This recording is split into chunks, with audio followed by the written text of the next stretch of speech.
안녕하세요. 마에스트로 법률사무소 김보겸 변호사입니다. 새벽에 잠을 자다가 가슴이 찢어질 듯이 아파서 응급실에 갔는데 변이형 협심증 확진을 받았습니다. 그런데 보험사에서는 약물 유발 검사를 안 했다면서 진단비를 못 주겠다고 하는데요. 진단서가 있는데도 안 주는 게 맞나요? 저희 사무실에 허혈성 심장질환 진단비 문제로 찾아오시는 분들이 가장 많이 답답해하시는 사연입니다.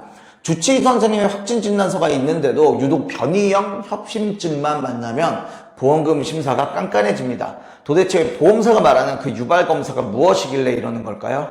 오늘 명확하게 정리해드리겠습니다.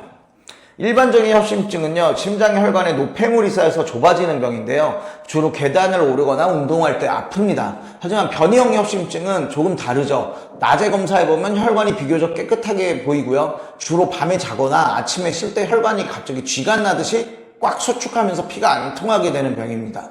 평소에는 멀쩡해 보이니까 보험사는 이렇게 요구를 합니다. 진짜로 혈관이 수축하는지 관상동맥에 특수약물을 넣어서 강제로 경련을 일으켜보면 면축 유발검사 결과를 가져오라고요. 이 약물검사 기록이 없으면 단순히 임상적인 추정일 뿐이라고 보험금 지급을 하지 않습니다. 자, 그렇다면 보험금을 받기 위해 이 유발검사를 무조건 받아야 될까요? 결론부터 말씀드리면 절대 아닙니다. 이 검사는 심장의 혈관에 강제로 경련을 일으키기 때문에 드물지만 심각한 부정맥이나 저혈압을 유발할 수 있고요. 그래서 주치의 선생님들도 환자의 상태를 보고 신중하게 결정을 합니다. 세계적인 심장질환 진단 기준에 따르면요, 굳이 유발검사를 하지 않았더라도 확진으로 인정할 수 있는 조건들이 있는데요. 첫째, 안정시에 발생한 흉통이 혀 밑에 넣는 니크로글리세린 같은 약을 먹고 빠르게 좋아졌는지. 둘째, 심장 초음파나 CT 검사에서 흉통을 일으킬 만한 다른 중증 협착 질환이 없다는 것이 확인되었는지. 그리고 가장 중요한 셋째, 흉통이 일어난 바로 그 시간대에 응급실 심전도나 24시간 심전도 기계에 혈액 공급이 안 되고 있다는 허혈성 파형 변화가 뚜렷하게 찍혔는지입니다.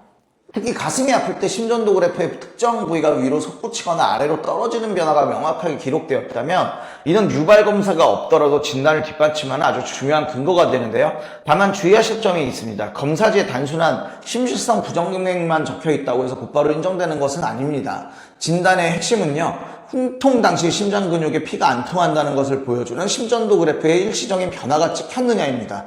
법원이나 분쟁조정 절차에서도 단순히 유발검사를 했느냐 안 했느냐 하나만 보지는 않는데요. 가입하신 보험약관에 유발검사가 절대적인 필수 조건이라 적혀있지 않다면 흉통 당시의 심전도 변화나 약물 반응, 주치의 합리적인 소견을 모두 종합해서 판단합니다.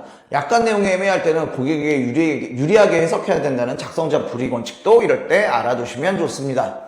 자, 만약 보험금 심사 과정에서 지급 보류나 삭감 통보를 받으셨다면 다음 세 가지를 꼭 기억하셔야 되는데요. 첫째, 내 진료기록부에 발작 당시에 심전도 변화 파형이 기록되어 있는지 확인을 해야 됩니다. 그리고 둘째, 보험사가 요구하는 제3의 병원 의료자문 동의는 매우 신중하셔야 되고요. 자문 내용에 편향된 내용이 섞여 있어서 불리하게 증거로 쓰일 수 있습니다. 셋째, 이 분쟁은 의학적 근거와 약관에 대한 법리적 주장이 동시에 들어가야 하는 복잡한 사안인데요. 총의 대응 과정에서 불리한 진술이나 불필요한 동의를 피하시고 객관적 검사 자료가 충분한데도 획일적인 잣대로 피해를 보고 계시다면 주저없이 전문가의 조언을 받아보시길 바랍니다.